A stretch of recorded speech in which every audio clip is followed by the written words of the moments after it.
Assalamualaikum warahmatullahi wabarakatuh.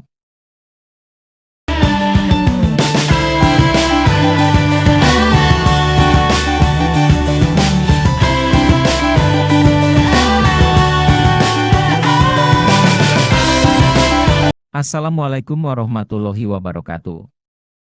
Selamat berjumpa di channel Sejarah Kebudayaan Islam, di mana kamu akan belajar sejarah dengan sangat menyenangkan.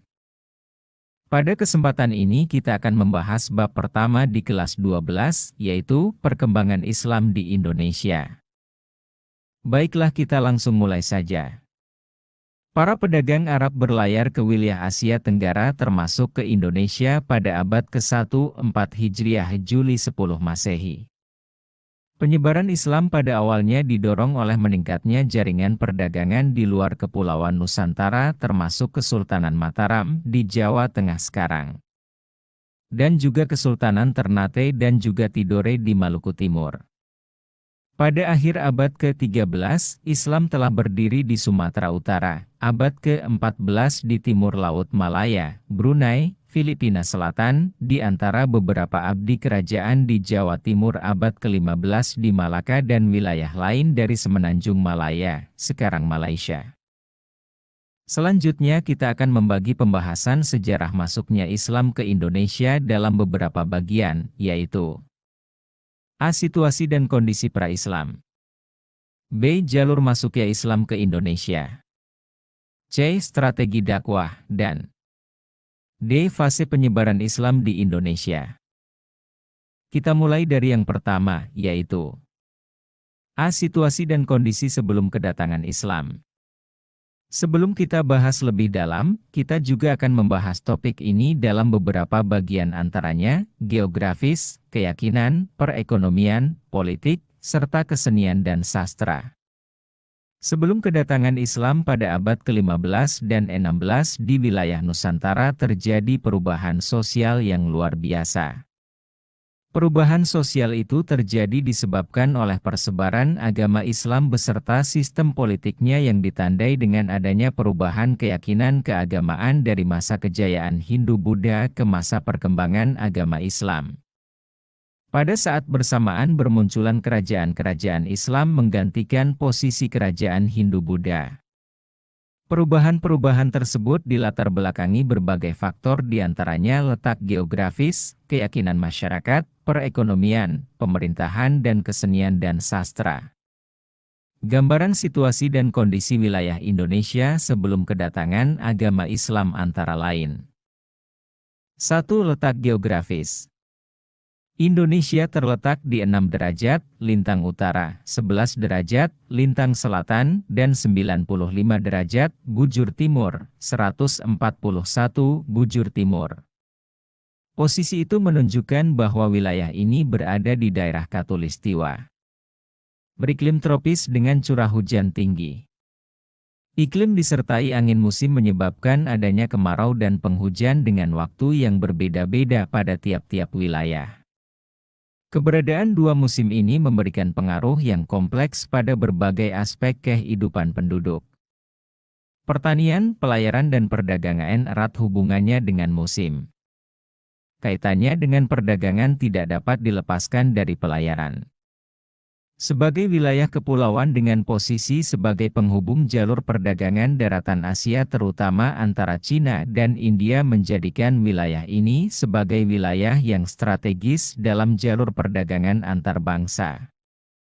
Hal tersebut berdampak panjang terhadap masa depan sejarah bangsa Indonesia. 2. Keyakinan.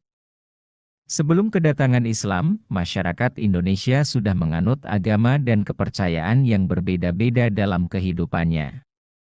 Agama yang berkembang saat itu adalah agama yang berpusat pada kepercayaan adanya dewa-dewa. Dalam melaksanakan pemujaan terhadap dewa-dewa dibuat artefak keagamaan berupa bangunan atau relik.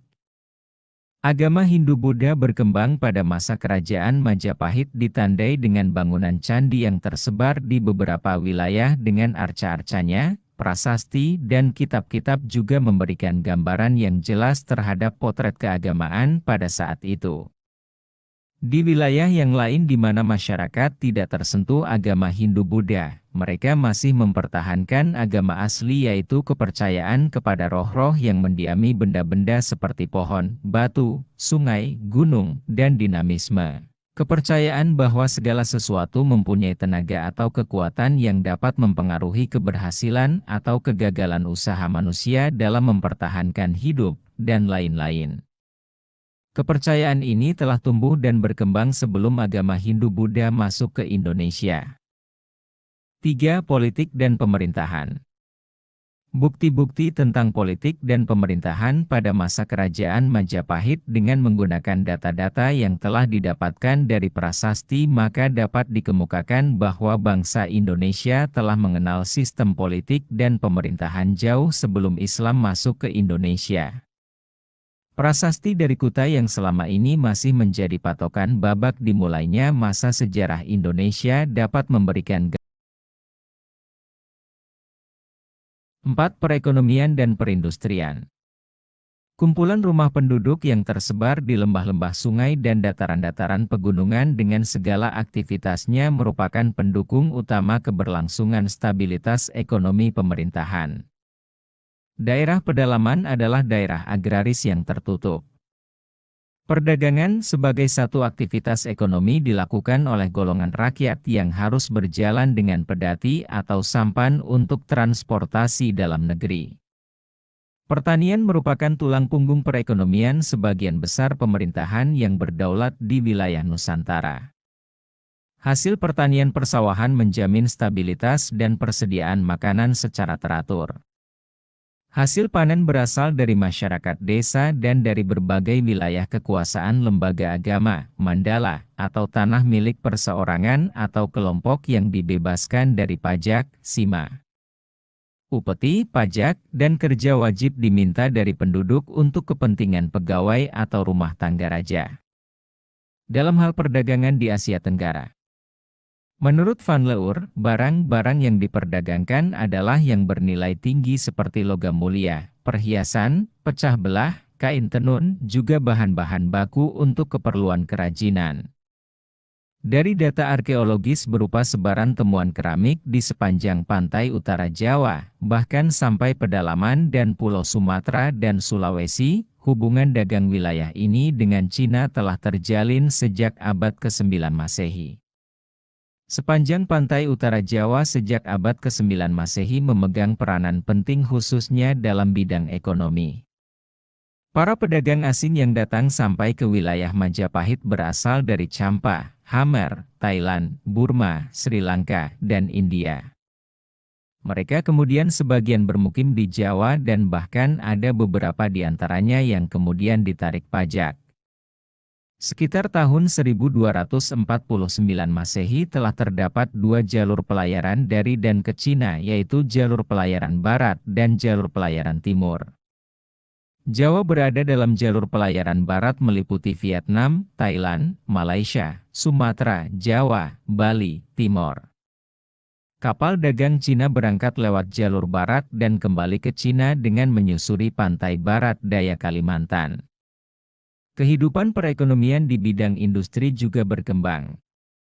Industri di sini meliputi industri rumah tangga, kerajinan, dan industri logam. Ada istilah undagi yang berkaitan dengan kepandaian, keahlian seseorang yang memerlukan keahlian khusus, misalnya tukang kayu atau ahli bangunan. Dalam beberapa prasasti Bali kuno ditemukan beberapa keterampilan membuat suatu benda, alat dengan istilah undagi seperti undagi lancang, pembuat perahu, undagi batu, pemahat batu, undagi pengarung, pembuat terowongan, undagi kayu, tukang kayu, undagi rumah, pembuat rumah. Selain itu ditemukan juga kelompok yang disebut pandemas, pengrajin emas, pandewesi, pengrajin besi, pandetambra, pengrajin tembaga, pandekangsa, pengrajin perunggu, pandedadap, pengrajin tameng atau perisai, dan lain-lain. Sekarang kita masuk ke yang ke-5 sastra dan kesusastraan. Menurut Poerbadja Raka dan Zoet Mulder di mana dia telah berhasil menelisik sastra Jawa itu jauh ke masa sebelum masuknya Islam ke Indonesia, pada masa Mataram Hindu-Buddha. Kitab Mahabharata dan Ramayana sangat mungkin telah digubah ke dalam bahasa Jawa kuno pada permulaan abad ke-10.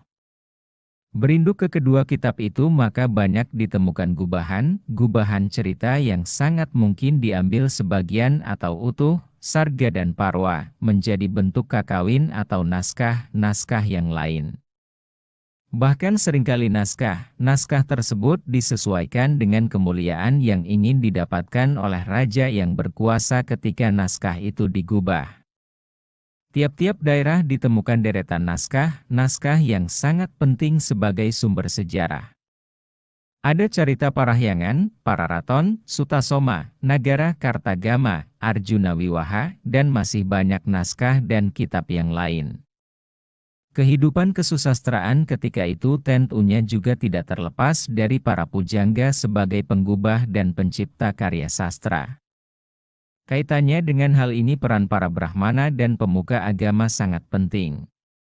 Selain itu juga telah ditemukan adanya jabatan yang menunjukkan adanya tokoh penulis seperti cerita Sang Citaleha.